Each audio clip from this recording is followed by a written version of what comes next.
সবাইকে বাংলা স্টাডি সাকসেসে স্বাগত। আজকে আমি তোমাদের নবম শ্রেণীর দ্বিতীয় পর্যায়ক্রমিক মূল্যায়নের চতুর্থ প্রশ্নবিচিত্রা স্কুল, সেই স্কুলের সমস্ত ছোট প্রশ্ন পড়াবো।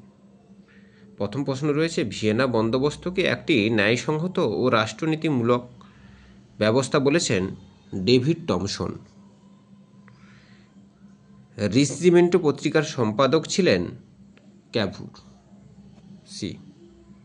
দ্বিতীয় আলেকজান্ডার ভূমিদাস প্রথা উচ্ছেদের জন্য মুক্তির আইন ঘোষণা করেন 1861 খ্রিস্টাব্দের 19 ফেব্রুয়ারি। এ।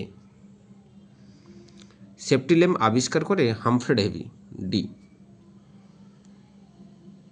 নানকিংয়ের সন্ধি স্বাক্ষরিত হয় 1842 খ্রিস্টাব্দে। কমিউনিস্ট ইস্তাহার রচনা করেন ডি। Marks and angles. রাশিয়ার জনপ্রতিনিধি সভা হল ডুমা। ডি।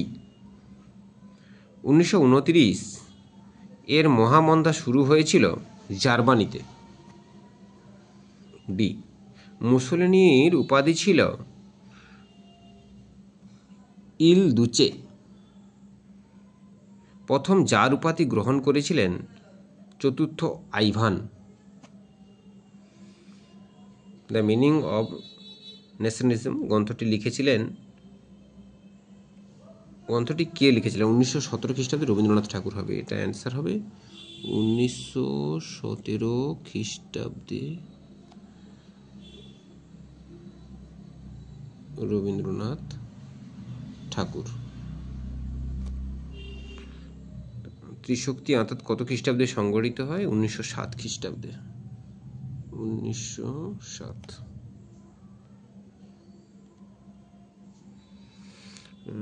ভূমধ্যসাগরে বন্দিনী নামে পরিচিত ছিল রাশিয়া।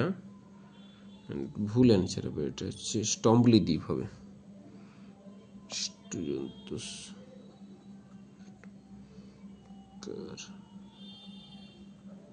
স্টম্বলি দ্বীপ।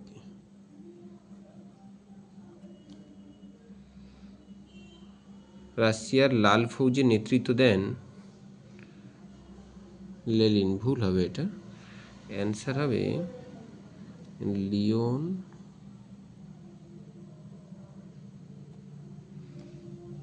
টোটস্কি।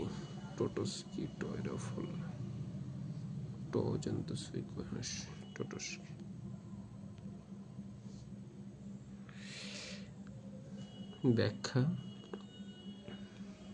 পরে ব্যাখ্যা রয়েছে।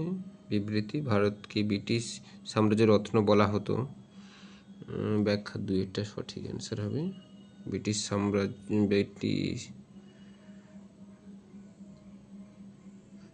সাম্রাজ্যের মধ্যে সবচেয়ে বেশি রত্ন ভারতের ছিল। বিবৃতি 2 কাল্পনিক সমাজতন্ত্রীরা মনে করতেন যে সকলের সম্পত্তির উপর মালিকানা থাকা উচিত। এটাও ব্যাখ্যা 2 সঠিক অ্যান্সার হবে।